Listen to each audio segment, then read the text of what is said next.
Let's hear what Michael Baden has to say. Television appearance saying, quote, there was no carbon monoxide, and he had the most common cause of death in this country, severe heart disease. So that would cause him, having cardiac arrest in the mudroom, to collapse right there. Interesting theory from Dr. Baden, being able to trace back the date on the pacemaker as well. Gene Hackman might have been dead for 9 days, according to what his pacemaker showed.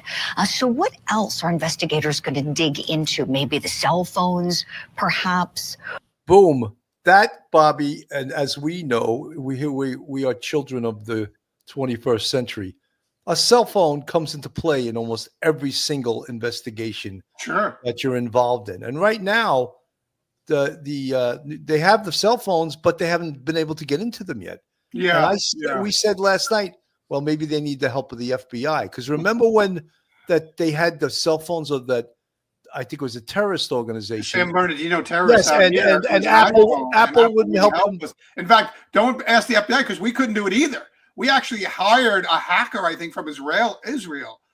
There was like a company that they're kind of hacker kids, but they rent themselves out. We actually hired somebody to hack into that phone. We couldn't even do it ourselves. So yeah, privacy is what these companies are always kind of touting when they're selling some of their products. And so it's like they keep coming up with harder and harder ways for us to get into phones.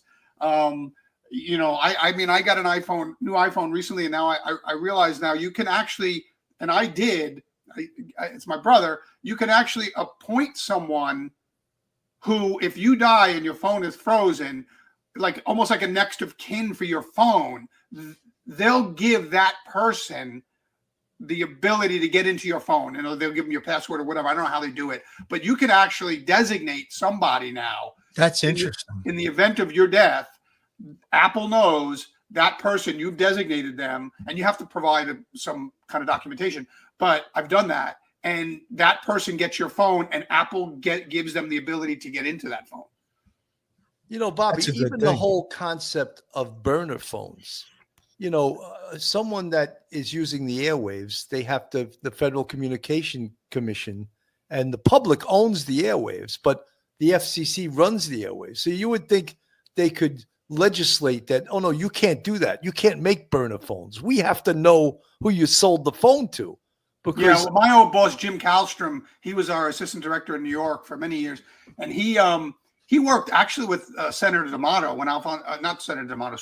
Senator Gore, Al Gore, when he was senator. They worked on something called the digital telephony bill when phones were first going digital. And there was a law that forced the companies to build in back doors into their systems so that they could always get in, or we could always subpoena them and get a court order to get in. But that has since expired, and the companies have gotten much more sophisticated with their security procedures and protocols. But I feel that once they get those phone records, and hopefully they will, that you won't see any activity on his phone after February 17th. That you're going to see everything.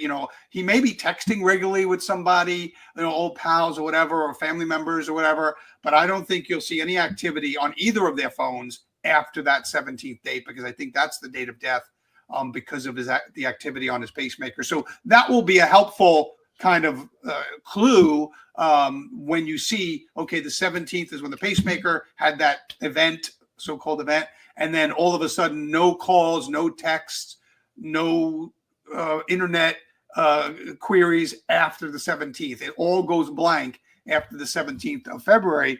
That's my guess. And that'll be a big clue. That'll be a big part of this investigation. If both their phones kind of have no activity, no text, no email checks, no internet searches after the 17th of February, I think then with the pacemaker information, I think then you're going to have almost a confirmed cause of death. The problem with this case is, and I said it the other day on another show, it's like the guy says something about, why don't we know exactly what happened? I said, we may never know exactly what happened. Right. This may be an anecdotal conclusion. In other words, we've ruled this out, we've ruled this out, we've ruled that out, and what's left?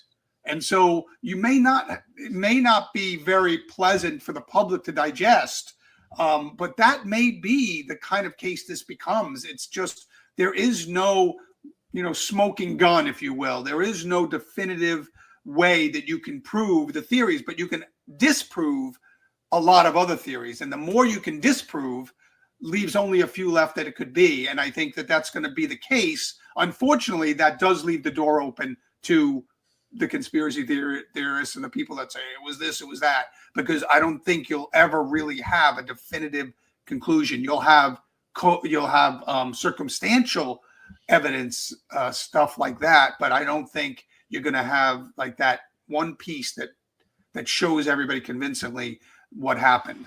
Bobby, I think Joseph Scott Morgan. Sure. He's a great death investigator. Yeah, and a friend of mine. Yeah. But he said what really disturbed him, and I was a little bit like this. He said, was that the door was open. And yeah, that's one piece of evidence. But if the door was open and there was trauma to the bodies, yeah, then I would be. If the door was open and there was another sign of ransacking the house. But minus those other details, that doesn't mean anything to me, because this is a Santa Fe, New Mexico, right? They live in a house that's on 6 acres. Very secluded. The house itself is in a gated community. Right. But the house itself is up a very, very long driveway. And I think you saw the picture when you saw the police cars. It's up this very long sloping driveway.